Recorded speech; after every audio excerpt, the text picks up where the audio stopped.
Hi everyone! Come with us on our quick Baguio trip with my in-laws. Bumiyahe kami ng mga 3 a.m. and dumating na kami doon ng around 7 a.m. Syempre dito kami unang nag-stop over sa Lion's Head. Tapos dumiretso kami sa Strawberry Farm. Sakto naman picking season nila kaya nag-strawberry picking na din kami. Nasa 700 per kilo kapag nag-pick ka dito. Okay na din naman for the experience lang. Ang sarap talaga. May maasim pag hindi mapulang. Matamis? Matamis eh. Mahal yan eh. Hindi tayong mura doon sa palengke, yun ang papakin natin. Ito, display lang yan. Display lang to. Kasi Sayang sa naman yung kinuha natin lang. Ay, effort no. Hindi, ano lang yun eh. Sa picture lang yun. Taste test. Tupig. Strawberry tupig. Nandito naman. Dahil pera mo. Stig oh. Dahil pera na, pahingi ako. Dili mo na ano mo. Okay. Nung uto oh. Sabi nila ni Tito 50 pero malayo. Katalubog mo din sa'yo. Para yakap. Harap. Harap. Buti na nakakalakad-lakad pa ako. Kaya pasalamat kayo sa Diyos. Kaya Talaga? pinipilit ko mag-ano. Mas ko ang hirap. Pag naging ako. Dagat. Kahit na akay-akay ako okay lang.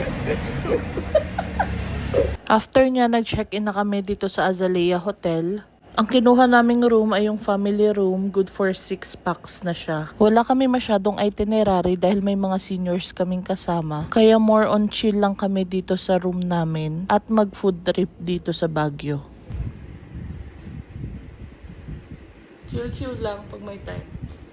Ang mag-darling. Darling. Kinagabihan, pumunta kami dito sa night market para mamili at syempre mag-food trip ulit. This time, kaming tatlo lang ni Haya at ni Obet. Alam mo, parang hindi siya authentic. Dubai chewy cookie or Ilongkos empanada? Honest review. Ano, tara?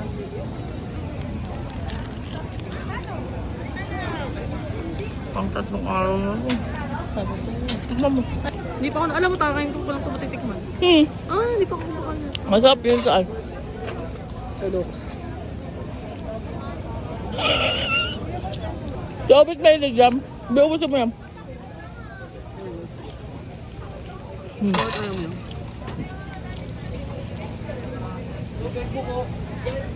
Ano? Yun. Thank you.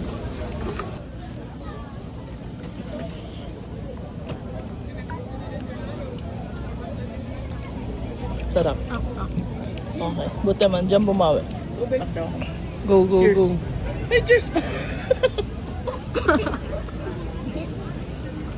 Ang ano nga ng cheese? Melted. Tap. Ano?